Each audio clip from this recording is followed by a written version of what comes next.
23.5 degree उत्तरी गोलार्ध जाएंगे तो कर्क रेखा, और ये 0 डिग्री जो है भूमध्य रेखा, उससे 23.5 डिग्री दक्षिणी गोलार्ध आएंगे तो कौन सा रेखा? मकर रेखा आएगा। समझ गया? और ये होता है ध्रुव, ये उत्तरी ध्रुव और ये दक्षिणी ध्रुव। और इस रेखा को बोलते हैं अक्षांश रेखा। कौन सा रेखा? अक्षांश रेखा। और ये वाला रेखा को देशांतर रेखा।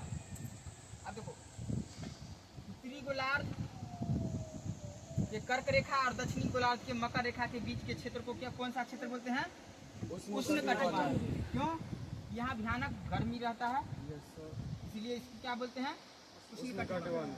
और 23.5 डिग्री कर्क रेखा और 66 डिग्री के बीच के क्षेत्र को कौन सा?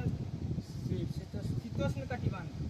और उसी तरह नीचे मकर रेखा और दक्षिणी गोलार्ध में आते हैं तो 23.5 डिग्री मकर रेखा और 66 डिग्री के बीच के क्षेत्र को कौन सा? शीतोष्ण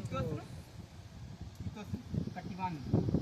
और ये उसके बाद वाला शीत क्षेत्र, यहाँ पर हमेशा बर्फ जमा रहता है। यहाँ की सूर्य का रोशनी यहाँ पर पहुँचता ही नहीं, क्या कि सूर्य जो है मकर रेखा से कर्क रेखा से मकर रेखा यहीं पर भ्रमण करते रहता है, इसलिए यहाँ पर भयानक गर्मी रहता है। भयानक गर्मी रहता है तो यहाँ पर भयानक वर्षा भी होता है। और जैसे भयानक वर्षा होगा तो यहाँ के पेड़ पौधा पत्तियाँ क्या होगा? एकदम चौड़ा चौड़ा हरा हरा पत्ती। इस वन को क्या बोलेंगे?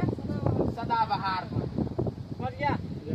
और भारत के चैप्टर है भारत के स्थिति और विस्तार। ये भारत का ही पूरा संसार में भारत का स्थान कहाँ है और इसका विस्तार क्या है।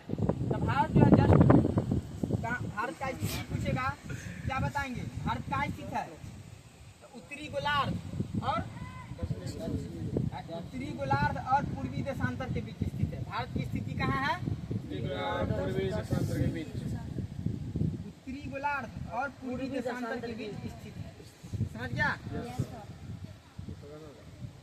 और यहाँ से भारत का स्थिति उत्तर से दक्षिण का क्या बता? 8 डिग्री 4 मिनट से 37 डिग्री 6 मिनट के बीच। उसके बाद पूरब से पश्चिम तक के 68 डिग्री 7 मिनट से 97 डिग्री 25 मिनट के बीच। और भारत के दक्षिणतम बिंदु का नाम क्या है? अरे भारत के दक्षिणतम बिंदु इंदिरा पॉइंट और उत्तरोत्तम बिंदु इंदिरा कॉल और पश्चिमी बिंदु को गौर मोती और पूर्वी बिंदु को कीवी ध्रुव। समझ गया? अब भारत के उत्तर से दक्षिण तक की पूरा लंबाई कितना है? नॉर्थ से साउथ तक की 32 से 14